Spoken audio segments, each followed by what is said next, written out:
2008 থেকে 2024 সাল পর্যন্ত যে নির্বাচন কমিশন বাংলাদেশে আওয়ামী লীগকে ক্ষমতায় বসাবার জন্য বিনা ভোটে 154 জন এমপি করেছিলেন, যে নির্বাচন কমিশন 2018 সালে দিনের ভোট রাতে করেছেন, প্রিয় ভাইরা, যে নির্বাচন কমিশন 2024 সালের 7 জানুয়ারিতে বাংলাদেশে এমন একটি নির্বাচন উপহার দিলেন, যে নির্বাচনে প্রধান নির্বাচন কমিশনার ঘুমিয়ে থাকছেন আর তার দোসরেরা শেখ হাসিনাকে আবার ক্ষমতায় বসাবার পরিকল্পনা করে ব্যবস্থা করে দিয়েছেন। জনগণ বলা শুরু করেছে, এখনো তারা কেন মহান তৈরি হবে? যারা আজকে মুক্তিযুদ্ধের সপক্ষের লোক, যারা 26,000 ভুয়া মুক্তিযোদ্ধাকে অন্তর্ভুক্ত করে বাংলাদেশের কোষাগার থেকে হাজার হাজার কোটি টাকা অনুদান দিয়েছেন, বেতন দিয়েছেন, ভাতা দিয়েছেন, সেই কারিগররা এখনো কেন মুক্তিযোদ্ধা মন্ত্রণালয়ে অবস্থান করছেন? যারা এই অফিসটিতে বসে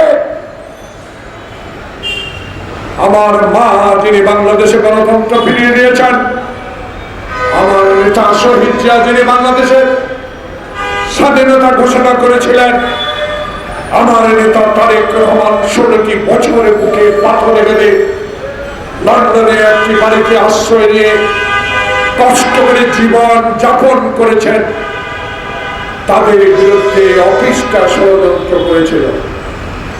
ভাইরা, তাই আপনার মতো ব্যক্তির কাছে আমরা আশা করি তাদেরকে জরুরি ভিত্তিতে আইনের আওতা আনা। এখন জনগণের কাছে আরেকটি প্রশ্ন, গত কয়েকদিন ধরে যিনি কথায় কথায় বিএনপি জমাত উল্লেখ করতেন, যিনি কথায় কথায় শেখ হাসিনার পদ ছিলেন, হাসান মাহমুদ বেলজিয়ামে কেন দেখা যায়? কার মাধ্যমে গেলেন? কি করে গেলেন? জাতি স্পষ্ট ভাবে অনুগ্রহ করে জানতে চান। এগুলো আমার কথা নয়।